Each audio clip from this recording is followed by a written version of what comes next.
Friends, நான் உங்கள் நலம் விரும்பி உங்களுக்கு ஒரு பெரிய கோல்டன் ஆப்பர்ச்சுனிட்டி. அதாவது யாரெல்லாம் பேங்க்கில் உங்களோட கெரியரை ஸ்டார்ட் பண்ணணும்னு நினச்சிக்கிட்டு இருக்கீங்களோ அவங்களுக்குலாம் ஒரு பெரிய குட் நியூஸ். அதாவது ஐபிபிஎஸ் பார்த்திங்கன்னா 10,000க்கும் மேலே வேக்கன்சி கொண்டு வந்திருக்காங்க. இது வரைக்கும் இந்த அளவுக்கு அதிகமான வேக்கன்சிஸ் வந்தது கிடையாது. அதாவது ஐபிபிஎஸ் ஆர்ஆர்பி 2024 ரெக்யூப்மெண்ட் பார்த்திங்கன்னா 10,313 வேக்கன்சிஸ் கொண்டு வந்திருக்காங்க. ஆர்ஆர்பி அப்படின்னு பார்த்தீங்கன்னா ரீஜினல் ரூரல் பேங்க். அதில் ஆர்ஆர்பி கிளர்க்கு, அதாவது ஆஃபீஸ் அசிஸ்டண்ட், அவங்களுக்கு எவ்வளோ வேக்கன்சின்னு பார்த்தீங்கன்னா 5,800 வேக்கன்சிஸ் வந்திருக்கு. அது மட்டும் இல்லாமல் ஆர்ஆர்பி பிஓக்கு, அதாவது ப்ரொஃபஷனல் ஆஃபீஸர், அவங்களுக்கு பார்த்தீங்கன்னா 3,583 வேக்கன்சிஸு கொண்டு வந்திருக்காங்க. ஐபிபிஎஸ் சைட்டில் பார்த்தீங்கன்னா 7th June அன்னைக்கு தான் ஸ்டார்ட் பண்ணியிருக்காங்க அப்ளிகேஷன்ஸ். அப்போ பார்த்தீங்கன்னா 5,585 கிளர்க்கு தான் கொண்டு வந்திருந்தாங்க, அதாவது ஆஃபீஸ் அசிஸ்டண்ட். ஆனால் அது திருப்பி ரிவைஸ் பண்ணி 5,800 மாற்றிருக்காங்க 12th June அன்னைக்கு. தமிழ்நாட்டில் பார்த்தீங்கன்னா டோட்டலாக, அதாவது கிளர்க்கு, ஆர்ஆர்பி கிளர்க் எவ்வளோன்னு பார்த்தீங்கன்னா 377 வேக்கன்சி கொண்டு வந்திருக்காங்க. அதில் பார்த்தீங்கன்னா ஜென்ரல் 118, எஸ்சி 42, எஸ்டி 21, ஓபிசி அதாவது மற்றவங்களுக்கு 76, எக்கனாமிக்கல் வீக்கர் கிளாஸ் அவங்களுக்கு பார்த்தீங்கன்னா 28. அதுபடி என்ன பண்ணியிருக்காங்கன்னா கொண்டு வந்திருக்காங்க. மேக்ஸிமம் வேக்கன்சி கிளர்க்கில், ஆர்ஆர்பி கிளர்க்கில் யார், எந்த ஸ்டேட்னு பார்த்தீங்கன்னா யூபி 538 வேக்கன்சி கொண்டு வந்திருக்காங்க. புதுச்சேரியில் 15, அதாவது ரொம்ப லோவஸ்ட், புதுச்சேரியில் 15 வேக்கன்சி கொண்டு வந்திருக்காங்க. இப்போ அதர் ஸ்டேட்காரவங்களும் என்ன பண்ண முடியும்னா அப்ளை பண்ண முடியும். பட் லாங்குவேஜ் ஷுட்னும், அவங்க நம்மளோட லாங்குவேஜை தெரிஞ்சிருக்கணும். இப்போ நீங்கள் தமிழ்காரவங்க ஒரு நார்த்தில் போயிருந்தீங்கன்னா அங்கே என்ன லாங்குவேஜ், இப்போ ஹிந்தி உங்களுக்கு எழுத படிக்க தெரிஞ்சிருக்கணும், எழுத தெரிஞ்சிருக்கணும், ரைட் பண்ண தெரிஞ்சிருக்கணும், பேச தெரிஞ்சிருக்கணும். அதே மாதிரி நார்த் இந்தியன்ஸ் தமிழ்நாட்டுக்கு அப்ளை பண்ணி அவங்க எக்ஸாம் எழுத முடியும். பட் அந்த டைம் அவங்களுக்கு தமிழ் பேச தெரியணும், எழுத தெரியணும், அது மாதிரி படிக்கவும் தெரியணும். மேக்ஸிமம் பார்த்திங்கன்னா நார்த் இந்தியன்ஸ் தமிழ்நாட்டில் ஒர்க் பண்ணிகிட்ருக்காங்க பேங்கிங் செக்டரில். அவங்க இதெல்லாம் லேர்ன் பண்ணிட்டு தான் மேக்ஸிமம் இங்கே ஒர்க் பண்ணிகிட்ருக்காங்க. அப்புறம் பார்த்திங்கன்னா ஆர்ஆர்பி பிஓட வேக்கன்சி தமிழ்நாட்டில் பார்த்திங்கன்னா டோட்டல் 110 வேக்கன்சிஸ் இருக்குது. அதில் ஜென்ரலில் 52, எஸ்சி 16, எஸ்டிக்கு 8, ஓபிசிக்கு 29, அதாவது எக்கனாமிக்கல் வீக்கர் கிளாஸ்க்கு 5 அப்படின்னு சொல்லிட்டு அலாட் பண்ணியிருக்காங்க. சில நேரத்தில் டவுட் வரலாம், அப்போ அதாவது நான் கிராஜுவேட் நான் அப்ளை பண்ண முடியுமான்னு. கண்டிப்பாக அப்ளை பண்ண முடியும். அந்த நேரத்தில் ஃபில்லிங், அந்த மார்க்ஸ் ஃபில் பண்ணுற இடத்துல நீங்கள் என்ன பண்ணியிருக்கணும்னா டீம்டு கிராஜுவேஷன் அப்படின்னு சொல்லிட்டு கொடுத்துருக்கணும். டீம்டு கிராஜுவேஷன் அப்படின்னா என்னன்னு பார்த்தீங்கன்னா கிராஜுவேஷன் இன்னும் நீங்கள் கம்ப்ளீட் பண்ணலை அப்படின்னு அர்த்தம். ஆனால் பட் டிவி டைம், அதாவது நீங்கள் எக்ஸாம் எழுதி ஒன்ஸ் பாஸ் பண்ணிட்டீங்கன்னா டிவி பண்ணுவாங்க, டாக்குமெண்ட் வெரிஃபிகேஷன் பண்ணுவாங்க. அந்த டைம் உங்களுக்கு உங்களோட டிகிரி கண்டிப்பாக நீங்கள் அங்கே ப்ரொவைட் பண்ணியே ஆகணும். இன்னொரு இம்பார்ட்டண்ட் திங்ஸ் என்னன்னு பார்த்தீங்கன்னா உங்களுக்கு ஏதாவது ஒரு கம்ப்யூட்டர் படிச்சுன்னா ஒரு சர்டிஃபிகேட் கண்டிப்பாக வச்சுருக்கணும். கம்ப்யூட்டர் கோர்ஸ் பண்ணியிருக்க ஒரு சர்டிஃபிகேட் கண்டிப்பாக வச்சுருக்கணும். எதாவதுனாலும் இருக்கலாம். பிகாஸ் உங்களுக்கு கம்ப்யூட்டர் ஆப்ரேட் பண்ண தெரிஞ்சிருக்கணும். மேக்ஸிமம் பேங்க்ஸ் எல்லோரும் பார்த்தீங்கன்னா இப்போ கம்ப்யூட்டர்ஸ் தான் யூஸ் பண்ணிகிட்ருக்காங்க. ஸோ கம்ப்யூட்டர் கோர்ஸ் பண்ண கண்டிப்பாக ஒரு சர்டிஃபிகேட்டும் நீங்கள் கண்டிப்பாக வச்சுருக்கணும்.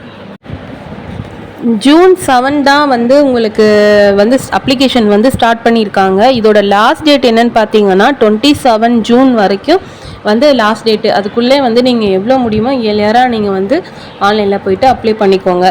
அது மட்டும் இல்லாமல் இதோட ப்ரிலிமினரிஸ் டெஸ்ட் எப்போ ஸ்டார்ட் பண்ணும் அப்படின்னு பார்த்தீங்கன்னா 22 ஜூலைலேருந்து 27th July வரைக்கும் இருக்கலாம் அப்படிங்கிற ஒரு டென்டேட்டிவாக சொல்லியிருக்காங்க. அது மட்டும் இல்லாமல் மெயின்ஸ், இதோட மெயின்ஸ் எப்போ இருக்கலாம்னு பார்த்தீங்கன்னா செப்டம்பர் இல்லைன்னா அக்டோபரில் இருக்கலாம் அப்படின்னு சொல்லிட்டு டென்டேட்டிவாக சொல்லியிருக்காங்க. இதோட ரிசல்ட் எப்போ இருக்குன்னு பார்த்தீங்கன்னா January 2025 ரிசல்ட் இருக்கலாம் அப்படின்னு சொல்லிட்டு டென்டேட்டிவாக சொல்லியிருக்காங்க.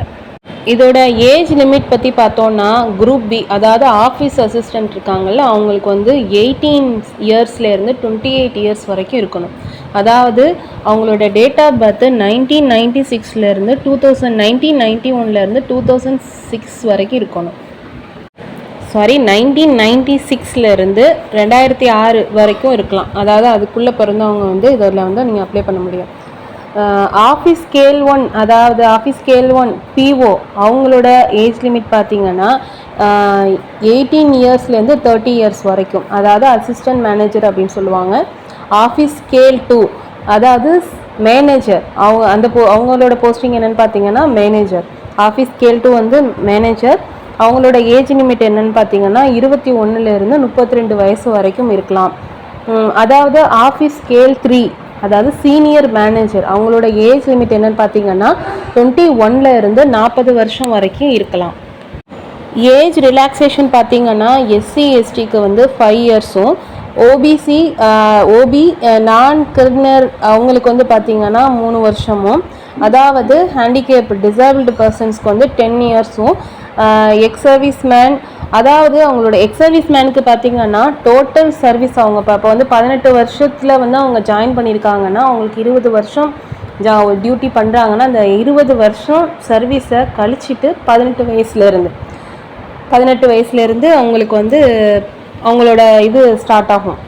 ஃபார் எக்ஸாம்பிள் வந்து நான் சொன்னேன்ல, இந்த எக்ஸ் சர்வீஸ் மேன் வந்து பார்த்தீங்கன்னா ஆஃபீஸ் அசிஸ்டண்ட்டுக்கு மட்டும்தான், அதாவது ஆர்ஆர்பி கிளர்க்குக்கு மட்டும்தான் அப்ளை பண்ண முடியும். அவங்களோட இப்போ வந்து 18 to அதோட அவங்களோட என்ன சொன்னேன்னா ஏஜ் லிமிட் என்ன சொல்லியிருந்தேன்னா 18லேருந்து 28 இயர்ஸ் வரைக்கும் அப்படின்னு சொல்லியிருந்தேன். ஆனால் இவங்களுக்கு வந்து டோட்டல் சர்வீஸ்லேருந்து அதை கழிச்சிட்டு ப்ளஸ் 3 இயர்ஸ் வந்து ஆட் பண்ணிப்பாங்க. அதாவது 18 + 20 18லேருந்து 28 இயர்ஸ்னால் இப்போ 28 வயசு வரைக்கும்னா ப்ளஸ் 3 இயர்ஸ் எக்ஸ்ட்ரா. இப்போ வந்து 28 + 3 31, அது வரைக்கும் அவங்களால என்ன பண்ண முடியும்னா அவங்களால அப்ளை பண்ண முடியும். இதே வந்து ஒரு டிசேபிள் எக்ஸர்வீஸ் மேனாக இருந்தால் அவங்களுக்கு வந்து 8 வருஷம் அதிகமாக அந்த சர்வீஸ் அவங்க கொடுத்துருக்க ஏஜ் லிமிட்லேருந்து ப்ளஸ் அந்த சர்வீஸை கழிச்சிட்டு அவங்களோட ஏஜ் ப்ளஸ் அந்த இதுலேருந்து ஒரு 8 வருஷம் அவங்களுக்கு வந்து அதிகமாக கிடைக்கும். டிசேபிள்டு பர்சனோட அவங்களுக்கான க்ரிட்டேரியா வந்து இதில் எழுதியிருக்காங்க கிளியராக. நான் வந்து அதோட நான் லிங்க்கு கொடுக்குறேன், அதில் வந்து டீட்டெயிலாக நீங்கள் போய் பார்த்துக்கோங்க. அதாவது ஐபிபிஎஸ் வெப்சைட்டில் டிவி பண்ணுற டைம் வந்து ஓபிசி சர்டிஃபிகேட் வந்து இப்போ லேட்டஸ்ட்டாக வந்து எடுத்ததாக இருக்கணும். அதாவது டிவி அப்படின்னு பார்த்தீங்கன்னா டாக்குமெண்ட் வெரிஃபிகேஷன், எக்ஸாம்லாம் எழுதி பாஸ் பண்ணதுக்கப்புறம் வந்து டிவி வைப்பாங்க, அதாவது டாக்குமெண்ட் வெரிஃபிகேஷன் வைப்பாங்க. அந்த டைம் வந்து பார்த்தீங்கன்னா உங்களோட ஓபிசி சர்டிஃபிகேட் இருந்துச்சுன்னா நீங்கள் அந்த ஓபிசி சர்டிஃபிகேட் வந்து எடுத்தது லேட்டஸ்ட்டாக எடுத்துருக்கணும். இப்போ சர்வீஸ் மேன் வந்து அவங்களுக்கு வந்து பார்த்தீங்கன்னா அப்ளை பண்ணுறாங்கன்னா என்ஓசி வந்து கண்டிப்பாக வேணும். அப்புறம் அந்த டிவி பண்ணுற டயத்தில் வந்து என்ஓசி கேட்பாங்க.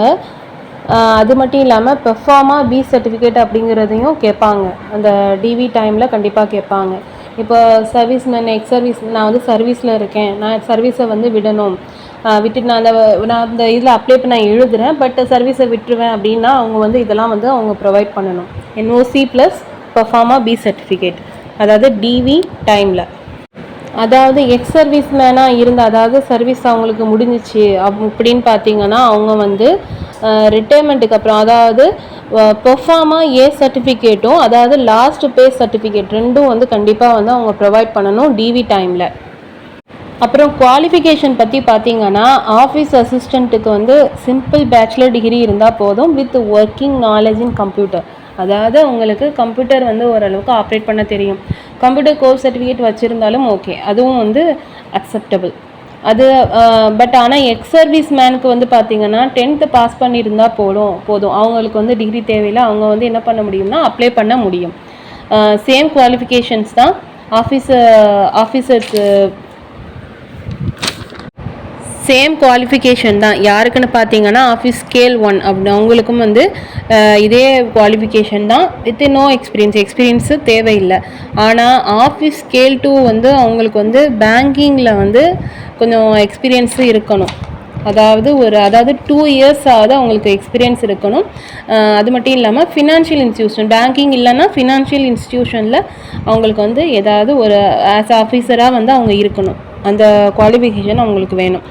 ஸ்கேல் 2 ஸ்பெஷலைஸ்டு ஆஃபீஸர்ஸ்க்கு பார்த்தீங்கன்னா அட்லீஸ்ட் 1 இயர் எக்ஸ்பீரியன்ஸ் இருக்கணும் ரிலவெண்ட் ஃபீல்டில். அவங்க என்ன ஃபீல்டில் வந்து அவங்க அப்ளை பண்ண போகிறாங்களோ அந்த ஃபீல்டுக்கு வந்து கண்டிப்பாக வந்து 1 இயராவது அவங்களுக்கு எக்ஸ்பீரியன்ஸ் இருக்கணும். ஆஃபீஸர் ஸ்கேல் 3யில் வந்து பார்த்தீங்கன்னா சேம் குவாலிஃபிகேஷன் தான், பட் 5 years எக்ஸ்பீரியன்ஸ் இருக்கணும் பேங்க்கில் இல்லைன்னா ஃபினான்ஷியல் இன்ஸ்டிடியூஷனில்.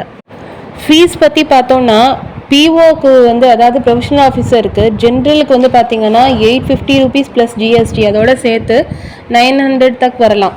அதே மாதிரி எஸ்சி எஸ்டி டிசேபிள்டு பர்சன் அவங்களுக்குலாம் பார்த்தீங்கன்னா 175 ப்ளஸ் ஜிஎஸ்டி அதாவது எக்ஸ் சர்வீஸ் மேனுக்கும் சேம் தான் 220 வரைக்கும் வரலாம். அதாவது பிஓவில் வந்து பிஓவில் வந்து எக்ஸ் சர்வீஸ்மேன் கிடையாது, அவங்களால அப்ளை பண்ண முடியாது. அதனால எஸ்சி எஸ்டி டிசேபிள்டு பர்சனுக்கு வந்து 175 ப்ளஸ் ஜிஎஸ்டி அதோட உங்களுக்கு மேக்ஸிமம் வந்து 220 வரைக்கும் வரலாம். இப்போ கிளர்க்கு பார்த்தீங்கன்னா ஜென்ரலில் வந்து 850 ப்ளஸ் அதோட ஜிஎஸ்டி சேர்த்திங்கன்னா 900 rupees வரலாம். எஸ்சி எஸ்டி டிசேபிள்டு அப்புறம் எக்ஸ் சர்வீஸ் மேன் அவங்களுக்குலாம் பார்த்தீங்கன்னா 175 ப்ளஸ் ஜிஎஸ்டி அதாவது 220 வரைக்கும் இருக்கலாம். அப்புறம் எக்ஸாம் பேட்டர்ன் பார்த்தீங்கன்னா ஆஃபீஸ் அசிஸ்டண்ட்டுக்கு அதாவது ஆர்ஆர்பி கிளர்க்குக்கு ப்ரிலிம்ஸில் பார்த்தீங்கன்னா ஒன்லி ரீசனிங்கும் மேக்ஸும் தான் வரும். அதாவது 40 மார்க்ஸ் ரீசனிங் 40 மார்க்ஸ் மேக்ஸ் வரும். டோட்டல் வந்து 80 மார்க்ஸ் வரும். டைம் பார்த்தீங்கன்னா 45 minutes கொடுப்பாங்க. அப்புறம் மெயின் பார்த்தீங்கன்னா மெயின்ஸில் வந்து English reasoning maths financial plus current affairs ரெண்டுமே வரும். டோட்டல் பார்த்தீங்கன்னா 200 மார்க்ஸ் வரும். அதாவது இதோட டைமிங் பார்த்தீங்கன்னா 2 hours கொடுப்பாங்க. ஆஃபீஸ் ஸ்கேல் அவங்களுக்கும் வந்து சேம் லெவலாக தான் இருக்கும். பட் லிட்டில் பிட் வந்து ஹையாக இருக்கும் இதில், அவ்வளோதான். நெகட்டிவ் மார்க்ஸ் பார்த்தீங்கன்னா ஒரு கொஸ்டினுக்கு நெகட்டிவ் மார்க்ஸ் கொடுத்தீங்கன்னா 1 அதாவது 1/4 அது வந்து அவங்க வந்து எடுத்துப்பாங்க. அதாவது 0.25 மார்க்ஸ் வந்து கட் பண்ணிடுவாங்க.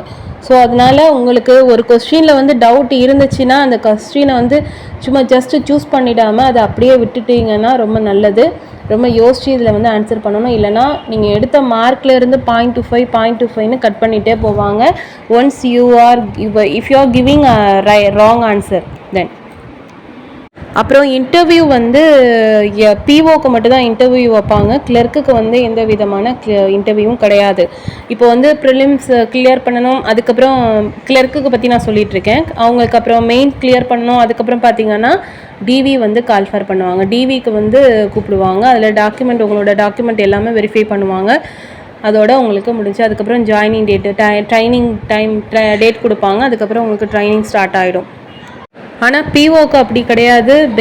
மெயின் எக்ஸாம் முடிஞ்சதுக்கப்புறம் வந்து இன்டர்வியூ வைப்பாங்க. அதுக்கப்புறம் தான் உங்களுக்கு டிவி வந்து வைப்பாங்க. அப்புறம் எக்ஸாம் சென்டர் பற்றி பார்த்திங்கன்னா ப்ரிலிம்ஸு சென்டர் வந்து எங்கெங்கெல்லாம் இருக்குதுன்னு பார்த்திங்கன்னா தமிழ்நாட்டில் சென்னை, கோயம்புத்தூர், மதுரை, கன்னியாகுமரி, நாமக்கல், சேலம், திருச்சி, திருநெல்வேலி, வேலூர், விருதுநகர் இங்கெல்லாம் மட்டும்தான் என்னென்னா ப்ரிலிம்ஸ் சென்டர் வந்து வச்சுருக்காங்க. அதே மாதிரி மெயின் எக்ஸாமுக்கு சென்டர் பார்த்திங்கன்னா ஜஸ்ட் ஒன்லி 5 சென்டர் தான் வந்து வச்சுருக்காங்க. சென்னை, மதுரை, திருச்சி, கோயம்புத்தூர், திருநெல்வேலி ஒன்லி 5 சென்டர் தான் மெயின் எக்ஸாமுக்கு. ஃபார்ம் ஃபில் பண்ணுறதுக்கு முன்னாடியே உங்களோட ஃபோட்டோ சிக்னேச்சர் எல்லாம் வந்து 50 கிலோபைட்டுக்கு கம்மியாக இருக்கிற மாதிரி பார்த்துக்கோங்க. அப்புறம் ஹேண்ட் ரிட்டன் டிக்ளரேஷனும் வந்து பிலோ 100 கிலோபைட்டுக்கு இருக்கணும் அப்படின்னு சொல்லியிருக்காங்க. ஃபர்தராக எதுவும் இன்ஃபர்மேஷன் தேவைப்பட்டுச்சுன்னா ஐபிபிஎஸ் வெப்சைட் போய் பார்த்தீங்கன்னா உங்களுக்கு எல்லா டீட்டெயிலுமே தெரியும்.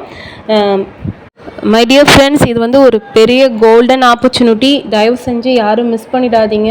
கண்டிப்பாக யூஸ் பண்ணுங்கள். உங்களோட ஏமை வந்து இதில் நிறைவேற்றிக்கோங்க. உங்களோட ஆசையை நிறைவேற்றிக்கோங்க. Thank you friends. Have a good day and ஜெய் ஹிந்த்.